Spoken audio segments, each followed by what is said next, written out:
Yeah, we got two games from the LaSalle Prairie sectional. Game number one, Peoria Notre Dame versus Normal U High. In the 10th minute of the match, Maddie Stickelmeyer, the corner kick to Abigail Chaddick. Chaddick, the beautiful redirect. And the Irish have a 1-zip lead. It actually stayed that way until just over 13 minutes ago. Able to follow it with a blast that's too hot to handle. Shay Larson, the rebound goal. PND wins it 2-zip. Up next, PND will play Morton. Morton was a winner as well against Dunlap. They scored in the 3rd minute. Addie Day with a corner kick right here. And after a wild scramble, Carly Whitaker is going to head the ball a couple times for the Potters. And then it's going to be a goal by Drew Muchler to make it 1-zip Potters. Later, it's going to be Drew Muchler setting up Addie Day, and Day is going to score to make it 2-zip. Potters on their way to a 4-zip win with Claire Cerisa scoring 2 second-half goals. Morton will play Peoria Notre Dame for the sectional title. PND won the first matchup 1-zip. That was back in March. Tomorrow's matchup is for a spot in the Elite Eight. They're obviously year after year an awesome opponent, and so we've always been knocking on that door, and finally we get this chance to be in the sectional championship against the perennial successful team, and it's exciting. It's Notre Dame Morton, and that's always a rivalry in soccer, and they're a very good team. They got a couple D1 players. We have some D1 players. Should be a great game coming up tomorrow. Now to the baseball Sweet 16, and we have two teams left, IVC and Eureka at the IVC sectional. Let's show you how they got there. Eureka got a huge game from Cohen Allstott. Allstott triples here in the first inning to score that all-important first run. Allstott actually scored both runs in the game, both on wild pitches to get Eureka off to a fabulous start. Meanwhile, the pitching for Eureka was dominant.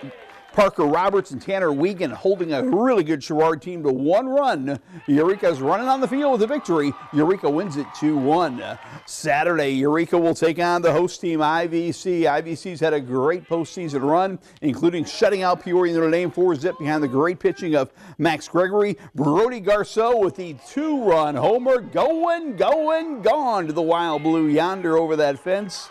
Yeah, hats off to IVC. Should be a great game. It's a 1 o'clock game Saturday for a sectional championship. Now to small school softball, and we have some teams left. Actually, we're headed right back to IVC because a great game I saw on Tuesday night as Brimfield battled Canton in a sectional semifinal. Tori Birch was absolutely terrific for Canton. Sawyer Drury every bit as good for Brimfield. 7th inning, no score. Looked like Canton might win the game on a little blooper here with 2 outs. They had a runner on third, but Lainey Linthicum made a couple of great plays. She runs down that ball to save the day. Then in the 9th inning, freshman Reese Legaspi finally put some numbers on that board. She cranks a 2-run homer. Look at the dugout.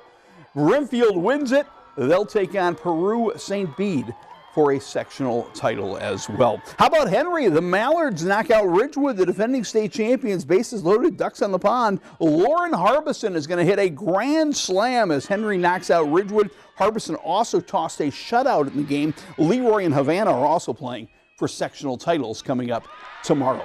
The boys state track championships are this week, and if you're going down there, you got to look way up in the air to see one of the big stars. That's Bloomington Central Catholic pole vaulter Isaiah Whitaker. He's got his pole and he is ready to soar. He's one of the state's best with a vault of 7 feet 10.5 inches.